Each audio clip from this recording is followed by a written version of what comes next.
not so concerned that those supplements don't really hurt anybody medically, and they probably do.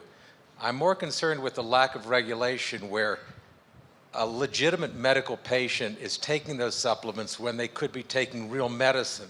What's that cost? I don't think anybody's ever estimated it. And the actual question is, will the FDA ever regulate this industry? Okay. We tried. And some will, and we have some authority, is that fair? Yeah. But the difference is we have to chase after any bad actor. So it could go on the market, and you would then have to prove that the product was unsafe. And you have to go into court, and the burden is on FDA. Closer to the food standard than The way the law currently exists, companies are required to report severe adverse side effects to the FDA, but it's very hard to even know what's going on because there isn't an opportunity to really track experience. There's also, of course, concern about where are these products coming from and what's in them.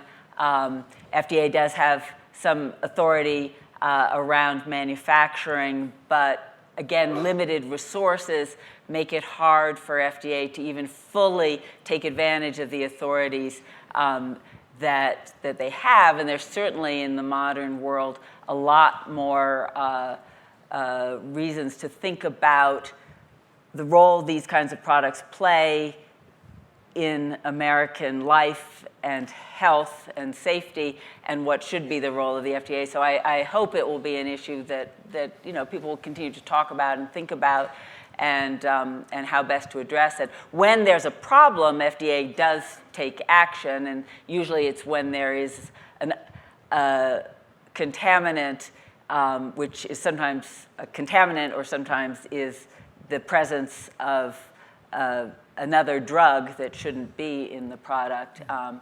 And then the FDA can take action. Yeah, just to state the obvious, because I think it's important, we can only do what Congress allows us and permits us, directs us to do. So in this case, as Mark said, this product is regulated more like a food than it is a drug, because that's what Congress has permitted the agency to do. Well, let's go back to where we started. Just one moment, Jane, please. I apologize. Go ahead. Well, I just wanted to ask David a question, because as I remember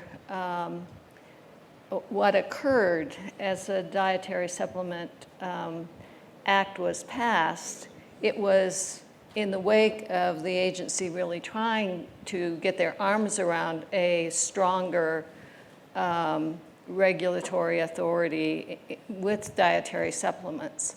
But I believe that the amount of mail that the Congress got about this whole issue was greater than they received about the Vietnam War. I mean, it was tremendous.